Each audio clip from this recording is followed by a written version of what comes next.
l'âge de pierre ne s'est pas arrêté par manque de pierre. Pas plus que l'on a renoncé à la marine à voile parce que le vent est tombé. Rêveurs audacieux. Cette mise en perspective à destination de toutes celles et ceux qui, pris de vertige devant les mutations en cours, pensent que la fin est proche, est un cri d'optimisme offensif. Conspirateur positif. Il est temps de prendre au sérieux nos rêves et d'en faire une stratégie. Et si demain n'était pas foutu? Bonjour, je suis Isabelle Giordano. Vous écoutez Dites à l'avenir que nous arrivons, le podcast des éclaireurs de Canal+, consacré à l'ère du temps, et pas n'importe lequel, puisque c'est celui qui vient. J'ai le grand plaisir de recevoir Mathieu Baudin, historien et prospectiviste, directeur de l'Institut des futurs souhaitables, explorateur temporel qui voyage depuis plus de 20 ans entre futur, passé et présent, pour permettre à chacune et à chacun de mieux comprendre notre époque et surtout d'imaginer demain à l'aune de ce qu'il pourrait être de mieux. Il est aussi l'animateur de ce podcast et, comme il est un grand amateur de pas de côté, il a donc décidé de me confier les rênes de ce podcast aujourd'hui exceptionnellement. On va donc inverser le jeu. Bonjour Mathieu. Bonjour Isabelle. Notre moment ensemble se divise en 3 temps. Une conversation sur l'époque, une expérimentation que tu proposes pour hâter la métamorphose du monde, et enfin un voyage dans le temps en 2040, une uchronie mais dans le futur, histoire de voir la mise à l'échelle réussie de ton idée. Alors le fil rouge de cette émission, c'est la confiance. En 2 mots, pour moi, la confiance, en étant une ancienne journaliste, en fait, journaliste toujours, mais j'ai l'impression que la confiance, c'est la clé pour comprendre notre époque. Les fake news, et notamment les fake news scientifiques, nous obsèdent et nous altèrent notre jugement. Et puis dans mon nouveau métier, aujourd'hui, je suis chargée de donner des subventions à des associations qui essayent de faire tourner le monde un peu mieux, avec la fondation que j'ai la chance de diriger. Et là aussi, il faut faire confiance. Il faut avoir confiance dans les ONG et dans les associations et leur pouvoir à changer le monde. Eh bien Mathieu, alors après avoir demandé à toutes celles et ceux que tu as reçus ici même, nous avons confiance en toi parce que historien, prospectiviste, tu nous apportes une largeur de vue assez rare, précieuse, qui remet du temps long dans ce monde accéléré. Nous avons confiance en toi parce que tu as la sensibilité de l'œuvrier qui aime faire autant avec ses mains qu'avec son cœur. Nous avons confiance en toi parce qu'avec tes nombreuses hybridations, tes synergies inattendues, tu nous invites à toujours plus de liberté. Nous avons confiance en toi parce que tu es un idéaliste, totalement. Comme nous tous, tu sais intimement qu'on va y arriver, mais contrairement à beaucoup d'entre nous, tu sais exactement où, et même si tu as tort, c'est pas très grave, on y sera, et ça sera bien. Nous avons confiance en toi, car en étudiant l'histoire, tu as eu l'intuition que le futur devrait également s'enseigner. C'est le sujet dont nous allons parler aujourd'hui.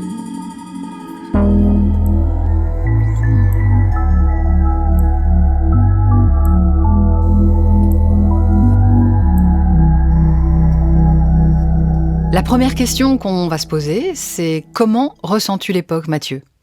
Tellurique. Je ressens l'époque de manière tellurique, des forces en présence qui bougent, qui se confrontent, qui se dépassent. On est, je pense, au cœur de l'entre-deux. L'entre-deux de Gramsci qui disait qu'un monde se meurt et un autre tarde à apparaître, et dans ce clair-obscur apparaissent des monstres. L'entre-deux entre la forêt qui tombe et la forêt qui pousse. On est absolument à ce moment-là précis de notre humanité. Et on vacille, on oscille, on est désorienté, on est déboussolé. Et donc la question de la boussole se pose avec encore plus d'actualité. Et ça tombe bien parce que la prospective, c'est l'art justement de choisir là où on veut aller. On vit dans un monde très incertain, c'est devenu banal de le dire, mais c'est vrai qu'entre le Covid et la guerre en Ukraine et la montée des populismes, l'incertitude est présente partout. Du coup, c'est vrai qu'on a l'impression que la jeunesse est déboussolée. Il y en a d'autres qui disent que c'est la jeunesse qui devrait être la boussole puisqu'il nous indique où aller, vers le féminisme, vers l'écologie, vers une forme de radicalité, etc. Moi, c'est vrai que je trouve qu'il donne parfois le bon sens. Mais toi, je sais pas, quelle est ta boussole, ou ta boussole est toujours orientée vers le futur, non ? Alors déjà, la boussole, qui est vraiment une vieille réflexion philosophique, le où va-t-on ? Nul vent favorable pour celui qui ne sait où il va, disait Sénèque. Nous, ce qu'on essaye de donner, c'est justement une boussole, mais une boussole particulière. C'est la boussole de Jack Sparrow, tu sais, le pirate des Caraïbes. Pendant les 2 tiers du film, en fait, il a une boussole magique très jolie, mais qui ne donne aucune direction. Il est assez perplexe d'ailleurs sur l'artefact. Puis à un moment donné, il trouve en lui le souhait, le désir d'aller quelque part. Et là, la boussole lui donne un cap. Donc à mon avis, la boussole la plus utile à l'époque, c'est celle qui te permet d'aller où tu souhaites aller. Et pour ça, le grand secret, c'est de prendre le temps. Pour comprendre le temps, il faut prendre le temps. C'est une dissonance même. Il est urgent de prendre le temps. C'est étonnant, hein. Mais une fois qu'on a fait ça, on essaye de voir en soi ce que l'on veut voir advenu. Et en plus, on essaye d'en parler, la conversation. On essaye de dire aux autres et on voit qu'on converge. On voit que c'est post-partisan. C'est pas un truc de droite, de gauche, de continents différents. C'est celles et ceux qui veulent en être d'un futur qui soit autre que celui qu'on nous augure. Et moi, je suis très confiant sur ça. C'est quelque chose qui est de l'ordre de l'essentiel. Et donc, revenir à l'essentiel avec cette boussole, tout un chacun, mais avec les autres, est à mon avis une direction souhaitable pour un futur qui pourrait advenir. Super. Ouais. Très bien. Belle idole, beau mentor. Moi, je veux bien Jack Sparrow comme mentor. Alors, j'ai bien l'impression qu'on a besoin de prospectivistes, mais on a aussi besoin de gens qui nous informent sur le présent et pas que sur le futur. Moi, c'est ainsi que je ressens l'époque. Je peux pas m'empêcher, effectivement, de penser au métier que j'ai exercé pendant tellement d'années. Essayer d'informer les gens, leur donner à réfléchir, les alerter, les divertir aussi. Et l'époque, je la ressens justement comme étant un siècle de la conversation. C'est Mark Zuckerberg qui, à une époque, avait donné cette définition du 21e siècle. Alors c'est vrai qu'en plus, avec ces outils numériques, et notamment avec le sien, avec Facebook, on s'est mis à converser. C'est une vraie conversation. Après, moi, je trouve qu'avec Facebook et la plupart des outils numériques comme Instagram, c'est pas vraiment de la conversation. C'est une époque très narcissique. Et je pense que c'est aussi pour ça qu'on a besoin de boussole. Mais justement, je pense qu'une des réponses, moi, que j'aimerais apporter, et je pense que tu fais partie de la réponse, moi, j'aimerais bien parler de l'optimisme. Dans un monde, justement, qui a l'air d'être totalement déboussolé, de perdre la tête et d'être totalement... de crouler sur l'infobésité, comme on l'appelle. Je trouve qu'il faut rester optimiste et croire qu'il y a toujours un sens et il y a toujours une manière de s'entraider. Voilà, je crois beaucoup à cette idée absolument révolutionnaire qu'est la solidarité. Alors l'optimisme, c'est une force, hein. On ne naît pas optimiste. Quand on regarde le monde réalistement, on a plutôt des raisons d'être pessimiste. Donc l'optimisme, c'est bien une énergie qui nous permet de traverser la vie. C'est Mathieu Ricard qui dit « il est trop tard pour être pessimiste ». Je crois assez bien à ça. En fait, c'est un choix d'énergie pour faire des choses. Donc la colère est une bonne manière de réagir, mais pas dans le temps.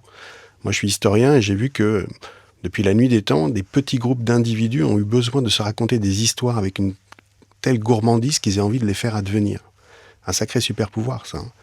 Et nous, humains, on est une espèce fabulatrice. On se raconte des histoires et on fait des sauts de civilisation en se racontant des histoires. Des histoires incroyables. L'argent, c'est une histoire de confiance. Et même quand on n'a pas confiance, ça tient encore. Étonnant. Donc, en fil rouge de notre discussion, c'est quelle histoire pour quelle trajectoire ? C'est quoi qu'on se raconte aujourd'hui ensemble pour aller où ? Et je trouve que l'optimisme, pour le coup, le goût d'un futur dans lequel on aimerait vivre, est une bonne boussole, est un bel horizon.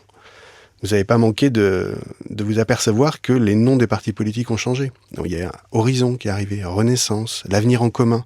On voit bien que la question de la destination est redevenue d'actualité. Et la question sur laquelle je m'interroge beaucoup, et j'imagine que toi aussi, avec ton parcours d'historien et de prospectiviste, tu te la poses, c'est quelle est la place de la pensée ? C'est bien beau d'être optimiste, mais moi je vois l'époque aussi, puisque la question c'est comment est-ce qu'on ressent l'époque, je vois l'époque comme étant non seulement un moment effectivement d'intense conversation de toutes parts sur tous les continents, mais je pense qu'on n'a jamais autant pensé depuis des siècles et des siècles. Alors, ça ne veut pas dire qu'à la Renaissance on ne pensait pas, mais j'ai l'impression qu'il y a de plus en plus de gens qui ont accès à l'information, de plus en plus de gens qui ont accès à l'éducation. Donc j'imagine que théoriquement, il devrait y avoir de plus en plus de gens qui ont accès à la pensée et pourquoi pas à la sagesse.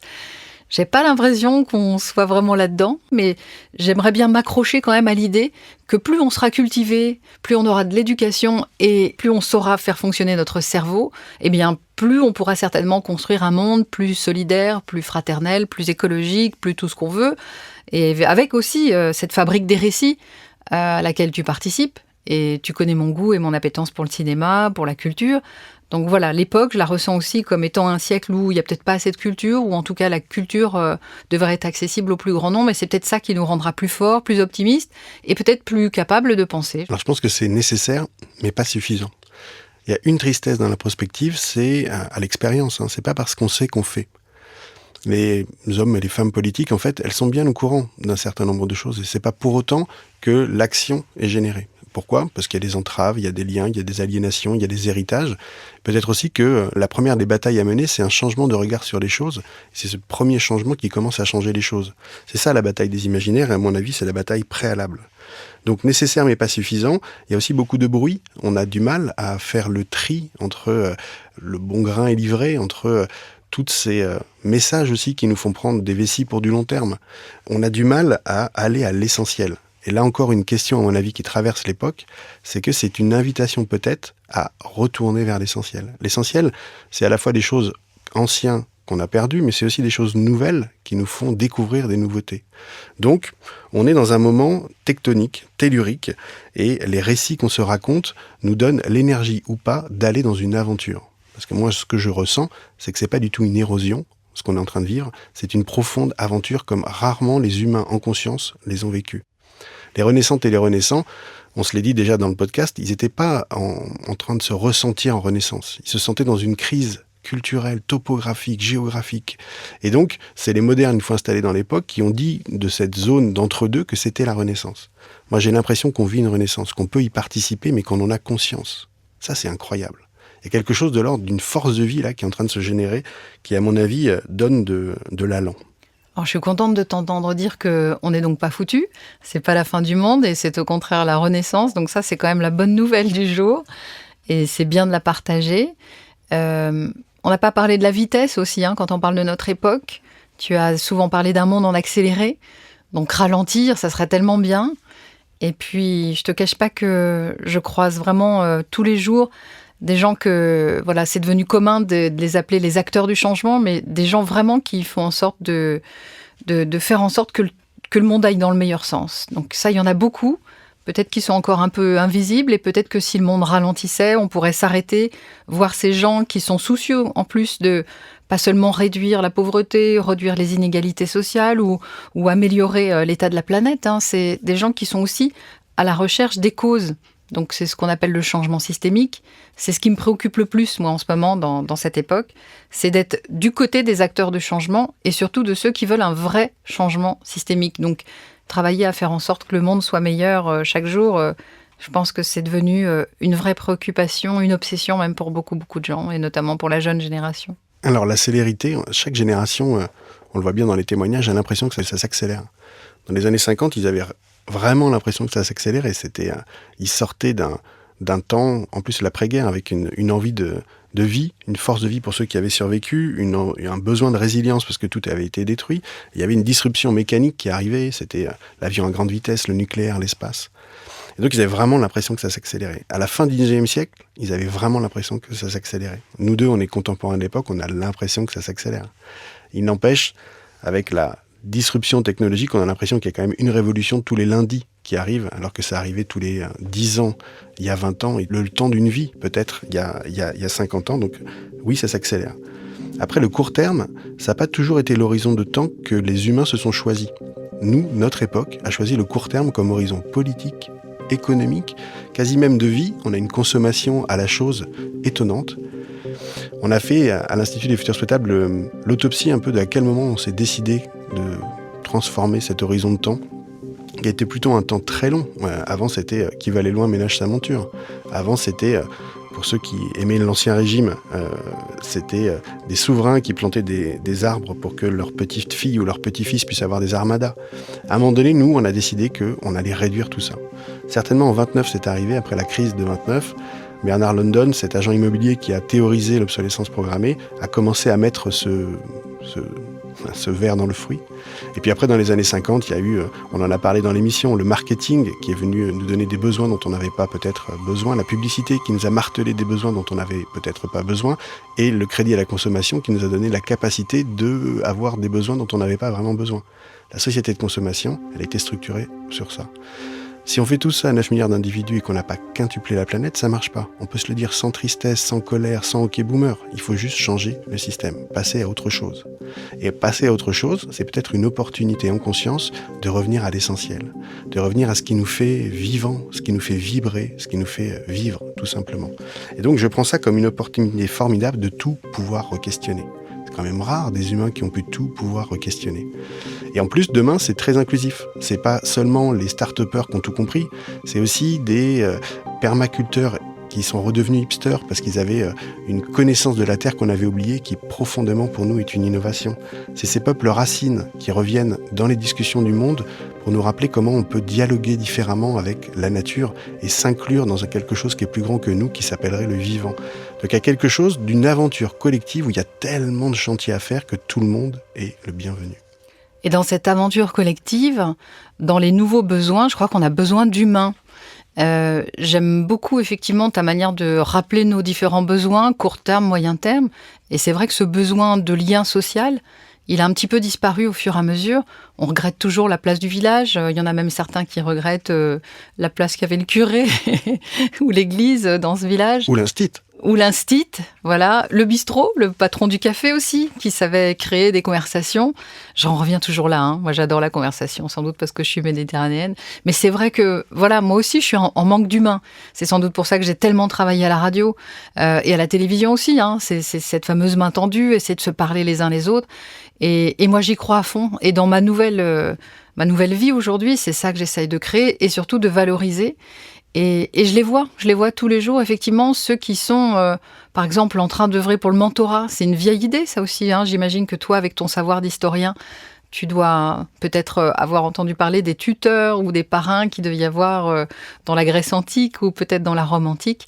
Mais en tout cas, je trouve que, voilà, sans tout réinventer, sans faire une grande révolution, mais un aîné qui aide un plus jeune, un étudiant qui va aider un plus jeune parce qu'il n'a pas justement le capital social, parce qu'il part dans la vie avec peut-être un peu plus d'embûches, de boulets aux pieds, hein. Il n'a pas la famille, il n'a pas l'appartement, il n'a pas ceci, il n'a pas cela. Et je pense qu'effectivement, c'est pour moi une des plus grandes aventures, en tout cas c'est celle que j'ai envie de vivre dans les prochaines années. Et ce monde et cette époque, puisqu'on parle de l'époque, elle est très inégalitaire. Il y a ceux qui ont le droit, il y a ceux qui ont accès à l'eau, au savoir, etc., à la culture, et il y a ceux qui n'ont pas. Et si on pouvait faire en sorte qu'il y ait un peu moins d'inégalité, et si justement, avec ce lien humain, avec le fait de se parler, d'établir cette conversation paisible, apaisée, tranquille, lente, et effectivement, moi je crois beaucoup au mentorat. Ça a été validé, hein, à la fois par la preuve, par la science, que quand tu as un aîné qui t'aide, qui te tend la main dans un geste très gratuit et qui t'aide à avancer, qui te donne des conseils pour la vie, etc. Pas seulement du soutien scolaire, hein, mais c'est vraiment de la confiance, là encore. Hein, c'est avoir confiance en soi, avoir confiance dans l'avenir. Parce qu'on a malheureusement aujourd'hui une génération qui est très obsédée, très anxiogène. Hein. On dit qu'il n'y a jamais eu autant de tentatives de suicide chez la jeune génération, etc. Et on leur offre parfois une vision très anxiogène de la planète. Je crois beaucoup à ça, à la réhabilitation du lien humain et du mentorat. T'as eu un mentor, toi ? Oui, j'en ai eu plein. Patrick Vivet est ton mentor ? Ouais. Et en plus, c'est un mentor étonnant d'équité. Parce qu'en fait, c'est des mentors qui vous reconnaissent comme des pairs PAIR, alors que vous avez 2 fois moins d'expérience. Donc il y a quelque chose d'une adelphité, une fraternité, une sororité mélangée qui est assez délicieuse à vivre, pour le coup. Et puis, un mentor, ça peut être aussi quelqu'un qu'on lit, quelqu'un qu'on écoute. Ça peut être une idée qui surgit, qui devient une intuition, qui devient justement cette petite étoile qui va aider la boussole quand elle n'est pas si bien calibrée. Et ce qui est intéressant aussi dans l'époque, c'est que le mentorat, il est inversé. C'est-à-dire que la science, c'est ce que l'aîné enseigne aux jeunes, mais la technologie, c'est ce que le jeune enseigne à l'aîné. Donc il y a vraiment une transmission là de pair à pair, PAIR, qui est, à mon avis, très, très gourmande aussi. Et sur la conversation, qui est un mode de relation à l'autre que j'affectionne tout autant que toi, j'aime bien l'idée qu'on peut parler de sujets graves avec douceur. C'est assez rare, hein. On est toujours obligé de s'énerver, de s'emporter, de se cliver pour essayer pas de se comprendre, mais de se positionner. Mais comme on est de toute façon dans un destin commun, sur une planète fragile, vers un demain qui n'est pas vraiment certain, on a tout un intérêt à trouver de nos différences des complémentarités. Et pour ça, il y a un exercice vieux comme le monde, qui s'appelle la controverse, qui nous apprend à pas être d'accord ensemble, qui est déjà une forme d'empathie. Et donc, une partie de notre militantisme, donc à l'Institut des Futurs Souhaitables, c'est bien de réhabiliter la controverse plutôt que les polémiques qui ont peut-être pollué notre manière d'être à l'autre. Je suis bien d'accord. Et j'ai une image, moi, qui me vient quand on parle de conversation, c'est celle des terrasses des cafés. Ça, c'est tellement quand même une vraie tradition européenne. Je trouve que certains voudraient nous l'interdire ou certains nous violenter, mais les terrasses de café, la conversation vraiment au sens Voltaire, Rousseau, enfin, tu vois, au sens vraiment du siècle des Lumières, c'est notre richesse. Elle existe bien sûr en dehors de l'Europe, mais quel atout formidable, et il faut le conserver comme quelque chose de précieux. Et cette conversation, et c'est là où peut-être le siècle des Lumières nous parle, parce que c'est une conversation entre des gens différents, entre un réfugié peut-être et un Français, entre un homme et une femme. Il y a des pays où on ne peut pas imaginer une conversation tranquille et apaisée entre un homme et une femme, entre un ancien et un jeune. Voilà, le dialogue intergénérationnel. Cette terrasse de café, pour moi, elle est symbolique de beaucoup de choses qu'il faut préserver, qui vient du passé et qu'il faut projeter vers le futur. Quand je t'entends parler de controverses, je pense bien sûr à la controverse de Valladolid et à un formidable film avec Jean-Louis Trintignant, entre autres, et Jean-Pierre Marielle. Et qui dit film, dit cinéma, dit récit. Et je crois beaucoup au futur comme étant justement un monde où il y aura peut-être encore plus d'images, encore plus de récits. On a vu les chiffres incroyables, les abonnés par exemple à Netflix, qui sont maintenant près de 300 millions de personnes dans le monde qui ont un accès facile, rapide à des images, à des récits, à des séries télé. Ça, c'est une révolution absolument incroyable.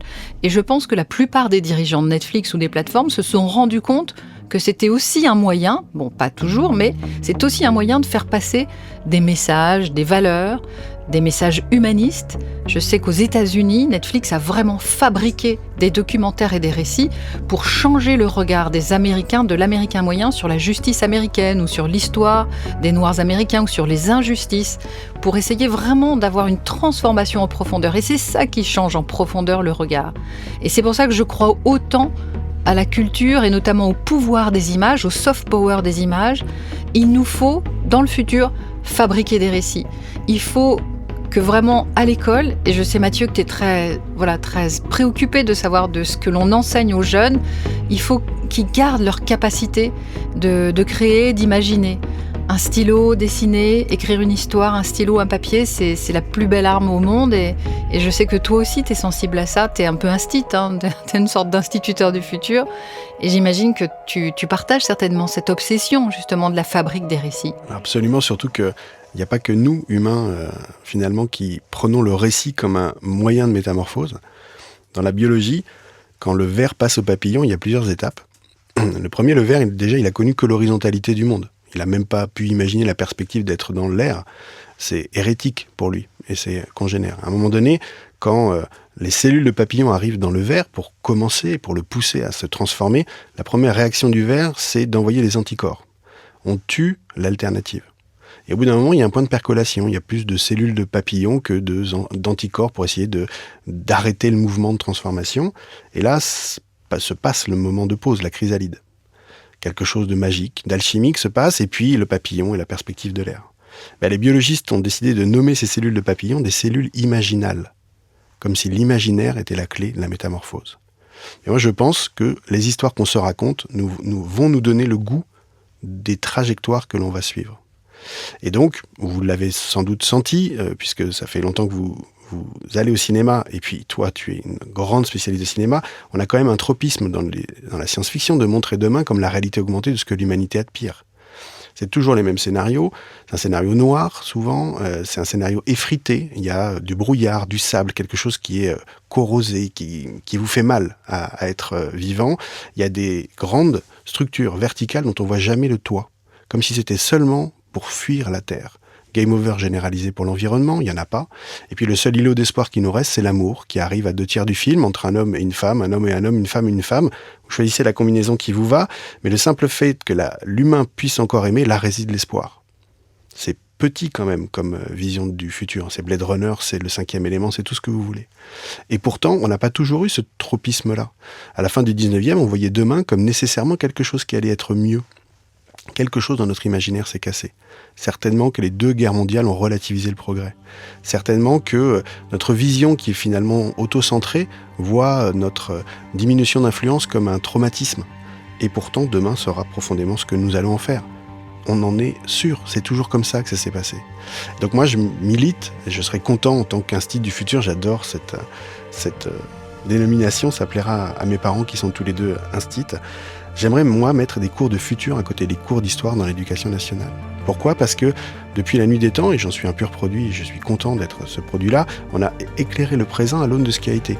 Les Mérovingiens, Clovis, Hypatie d'Alexandrie, Olympe de Gouges, tous ces héros et héroïnes qui pouvaient nous donner des leçons peut-être sur ce qu'on pouvait être, sur ce qu'on pouvait faire. Je pense qu'il est temps d'apprendre le présent à la lumière de ce qui pourrait être. Ça libérerait l'imaginaire d'une génération entière qui pourrait penser profondément dans leur chair que demain sera profondément ce qu'ils vont en faire. Imaginez la libération du présent si, en faisant bien, on ouvrait les futurs. Je trouve que c'est une formidable idée. Moi, je suis pour et je vote pour le fait d'enseigner le futur dans toutes les écoles. Et je trouve que ça nous permettrait justement de retrouver de l'optimisme. On en a parlé au début. Et pendant cette période récente, entre le Covid et la guerre en Ukraine, on a beaucoup dit « Mais vous verrez, ça va être les nouvelles années folles et les gens vont s'amuser, etc. etc. » Je trouve pas trop que les gens s'amusent. Je trouve pas trop qu'on ait retrouvé de la légèreté. Encore que, un peu quand même, dans certains espaces, dans certains moments. On voit que les gens retournent au concert, etc. Et j'aimerais bien que cette légèreté, elle soit présente aussi à l'école et que dans cet enseignement du futur, on nous explique que demain peut être meilleur, que le progrès n'est pas forcément négatif. Et là encore, je me tourne vers les artistes. Eux, ils savent nous donner de la joie, de la légèreté, et nous montrer que demain peut être aussi un futur enviable. Je pense notamment à tous ces artistes qui savent trouver un langage commun. Je suis toujours fascinée, moi, par les expositions de photos. On peut les montrer partout dans le monde, sur les 5 continents, ça parle à chacun, que ce soit les photos de Salgado ou de plein d'autres.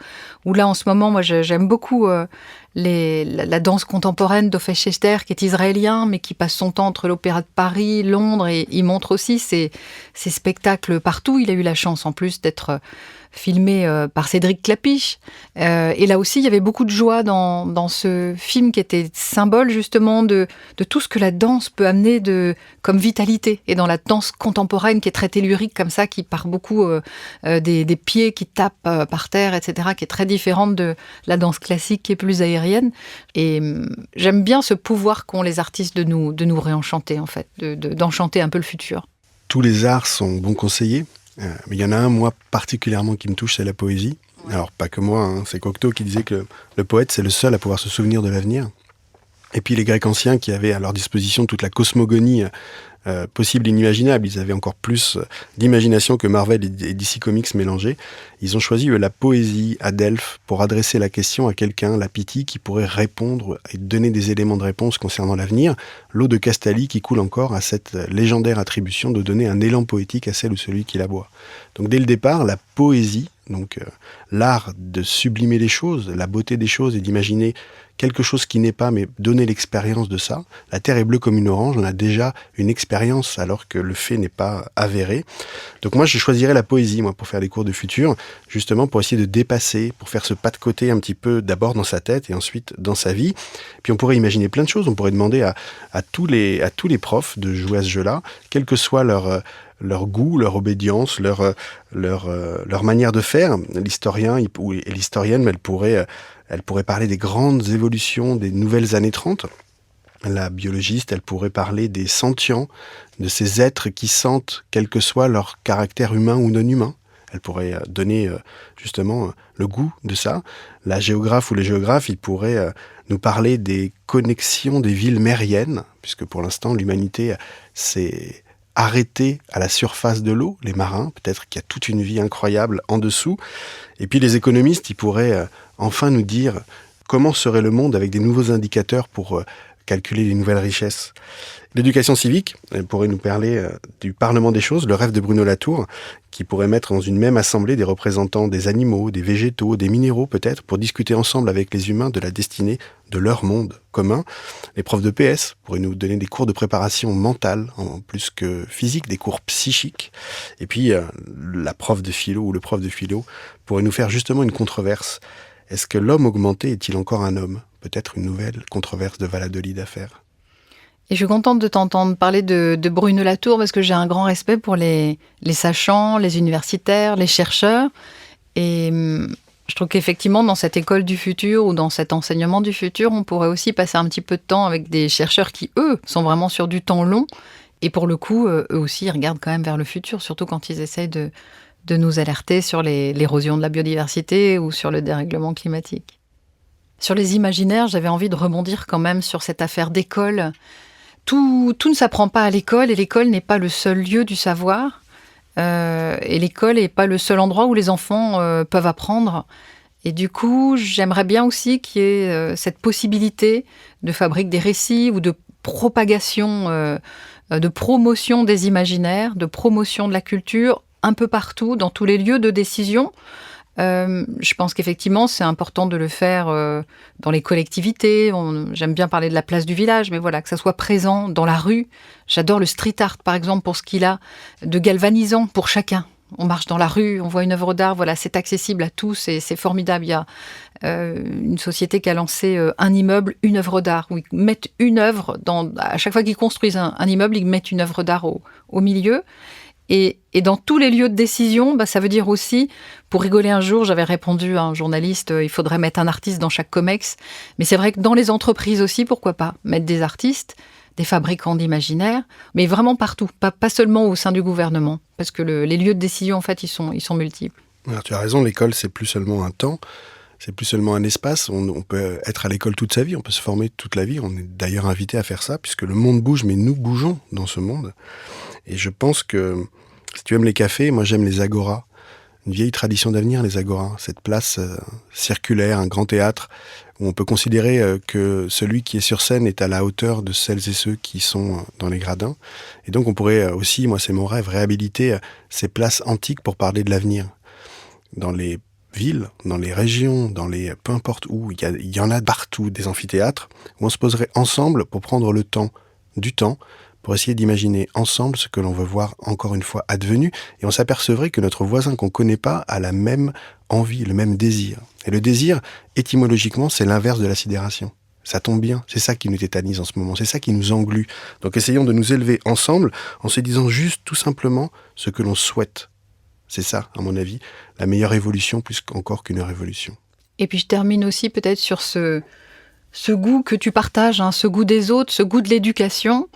J'aime bien continuer de dire aux jeunes, éduquez-vous, intéressez-vous, étonnez-vous et pas seulement indignez-vous, comme l'avait recommandé Stéphane Hessel. Et puis vous pouvez tout apprendre, vous pouvez apprendre beaucoup de choses, le savoir il est partout. Aller sur des terrains de sport, vous pouvez apprendre la vie, vous pouvez apprendre les règles du jeu, de la société en allant faire du sport. Aller dans les musées, pousser la porte des salles des concerts. Mettez votre chaise dehors dans la rue, c'est ce que m'avait dit un jour Robert Kedigan. Il m'avait dit la politique, ça commence comme ça. On prend une chaise et on la met dans la rue, on s'installe et on discute avec tous les gens de sa rue. Allez voir la vieille dame qui habite au 7e étage. Et là aussi, c'est un lieu de savoir, vous apprendrez plein de choses. Voilà, donc le savoir, il n'est pas qu'à l'école. La force des imaginaires, la fabrique des récits, ça nous amène aussi à l'aventure. Les récits, quels qu'ils soient, que ce soit au cinéma ou même si on entend un musicien partir dans un grand solo de saxophone, ça peut nous donner le goût de l'aventure. Il y a des films qui nous donnent envie d'agir, de bondir, qui nous donnent envie de partir à l'aventure. On peut sortir aussi d'une salle de concert en ayant de partir à l'aventure. Et ça, Mathieu, j'ai l'impression que le mot aventure, ça te parle aussi. Toi qui vis quand même un peu comme un aventurier du futur. Alors déjà, avec Mariette Darigrand, qui était dans un podcast précédent, elle m'a fait ce cadeau incroyable de me rappeler qu'étymologiquement, avenir et aventure, ça avait la même racine. Donc déjà, ça commençait, ça continuait bien. Et puis moi, je pense qu'on est gourmand d'épopées. Tu parlais des plateformes, de toutes ces séries qui nous donnent de l'aventure à un tel point qu'on a tellement envie de voir la saison qui finit. Mais là, on est en train de vivre une aventure pour de vrai, une aventure de civilisation. Le genre d'aventure qui, dans 100 ans, nos descendants demanderont peut-être « Papy, mamie, qu'est-ce que t'as fait dans la grande métamorphose ?» Il y a quelque chose de l'ordre de l'épopée réelle. Et ça, c'est assez gourmand. Et moi, je dois bien avouer que j'ai trouvé un mot que je cherchais depuis toute ma vie. C'est le mot de chevaleresse. J'ai découvert qu'au Moyen-Âge, il y avait des chevaleresses et des chevaliers. C'est pas seulement la femme du chevalier. La chevaleresse, c'est Jeanne d'Arc, c'est Jeanne de Toscane. C'est des femmes qui avaient cette vertu, cet honneur, ce sens de l'honneur pareil que le chevalier. Et donc c'est pas quelque chose de l'ordre du genre, c'est quelque chose de l'ordre de l'énergie. Mais je suis tellement contente que tu me parles des chevaleresses, parce qu'effectivement, mais c'est tellement ce que je vis au quotidien. Moi, je passe du temps avec des gens qui essayent de changer le monde, qui dirigent des ONG, qui dirigent des associations, qui sont sur le terrain, qui dirigent des hôpitaux, qui dirigent, qui sont parfois chercheurs dans des grands centres universitaires. Mais ces gens dont je parle, ce sont avant tout des femmes. 70% des chercheurs sont des chercheuses, en tout cas ceux que j'ai pu côtoyer dans mon métier à la Fondation. Depuis 10 ans, je sais que la plupart des chercheurs sont des chercheuses. Et la plupart des gens qui dirigent des ONG ou qui dirigent des associations qui sont vraiment au cœur du changement systémique, ce sont très souvent des femmes. Quand on va sur le terrain aussi, dans les ONG humanitaires, dans les lieux de guerre, Médecins sans frontières, la Croix-Rouge, CARE, etc., toutes ces associations bien souvent, mais ça regorge de femmes qui sont des femmes qui prennent des décisions, qui font des choses. C'est pas juste des femmes qui sont planquées, etc. Elles sont sur le terrain. Et moi, j'ai toujours trouvé qu'effectivement, on a rarement l'occasion de souligner la place de ces femmes. Donc moi, je suis contente que tu puisses parler, je connaissais pas ce terme, les chevaleresses. En tout cas, c'est toujours aussi plaisant de parler avec toi, Mathieu. Tu devrais faire des podcasts ou de la radio. Merci Isabelle. Merci Mathieu Baudin.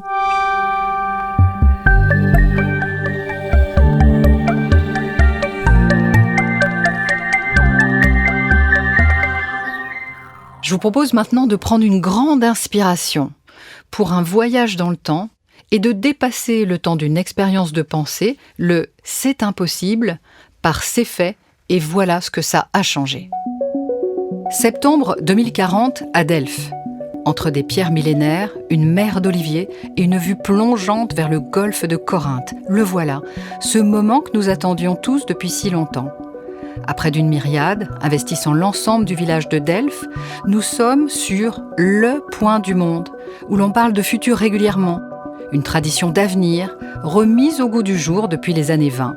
La quinquennale des futurs qui s'étale sur un mois à l'échelle planétaire, où chacun façonne l'événement qui lui va, sur le temps qui lui sied. En cette date symbolique, toutes les organisations sont venues faire résonner leur point d'orgue, le momentum des momentums. Tiens, c'est qui ces jeunes au sourire lumineux qui arrivent là pour nous accueillir ?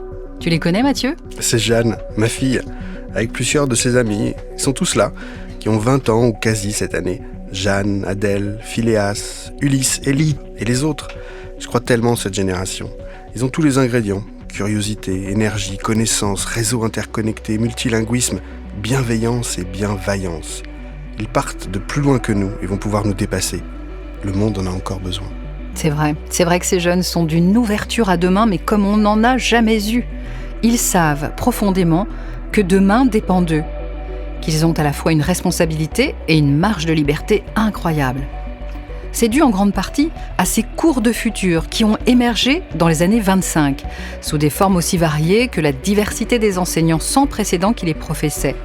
Des historiennes et des historiens racontaient aux collégiens l'histoire des temps à venir, quand des scientifiques imaginaient des révolutions technologiques pouvant changer notre perception du monde. Et les professeurs de PS, eux, ont proposé du sport mental et des cours d'autodéfense intellectuelle. Tandis que celles et ceux d'éducation civique ont construit des cours d'éducation planétaire, où la nature fut dotée de droits en prévision de la terraformation de Mars. Cela nous amena à penser nos relations aux autres différemment, humains et non humains, tous sentients. Chacun a ainsi invité l'horizon dans ce qu'il dispensait. Tu le disais d'ailleurs souvent, demain sera profondément ce que l'on va en faire. Et là, c'était la clé. Ce n'était pas le passé qui continuait, ou un présent augmenté, mais un advenir qui était convoqué. De concert, le vice-premier ministre du temps long, arbitre de l'ikigai des projets, et le secrétaire d'État aux bonnes idées en charge des expérimentations ont mis le futur à l'actualité au début des années 30. Nous nous sommes ainsi mis à regoûter le temps long, plantant des forêts, pour que de petits enfants puissent baigner en biodiversité, l'invitant au cœur de nos décisions, nous désaliénant de ce court terme dont on ne savait plus vraiment à quel moment on l'avait choisi pour seul horizon. l'ensemencement du réel est dû en grande partie à ces conspiratrices et ces conspirateurs positifs, qui face au déni ont préféré le déclic et qui face à toutes celles et ceux qui disaient « c'est impossible », ont répondu « ok, on s'en occupe ». Au milieu des années 30, les Médicis se sont enfin révélés, eux qui ont sanctuarisé des pans entiers de forêts primaires, pour que plus rien ne s'y passe, rien faire dans un monde où tout bouge, un véritable acte de résistance créative. Nous avons aussi eu un allié inattendu, les pandémies, qui nous ont forcés à faire la pause dont nous avions profondément besoin, sans jamais se permettre de prendre le temps de la faire, provoquant ainsi l'arrêt de nos habitudes. Elles nous ont permis de faire l'inventaire de l'essentiel. Et nous nous sommes aperçus que nous partagions les mêmes envies, les mêmes aspirations, comme par exemple se reconnecter à soi, aux autres et à la planète, prendre du temps pour élever nos enfants, véritable richesse de demain, ou encore arrêter de faire ce qui était inutile, l'apoptose dont parlait Pascal Pic, laissant passer ce qui est dépassé. Puis on a amélioré ce qu'on ne faisait pas si bien que cela, pour le monde dans lequel on voulait vivre. Et plus encore, on a adopté plein de nouveaux comportements, à titre personnel, dans nos emplois, dans nos villes, dans nos régions, dans nos pays. Tout le monde était bienvenu, avec la puissance qu'il avait envie d'allouer pour faire sa part de pélican, vu l'ampleur de la tâche. Quel chemin, Mathieu! Et je te retrouve toujours doté de cette incroyable énergie que tu as désormais mise au service de la nouvelle génération, qui a décidé de reprendre le chantier en poursuivant l'aventure. Ce qui est bien avec le futur, c'est qu'il est toujours d'actualité. Et ce qui est bien avec les pierres, c'est qu'elles élèvent toujours les femmes et les hommes qui les érigent, quelle que soit l'époque, quel que soit le genre, quelles que soient les générations. D'Hypatie, de Patrick, à Jeanne.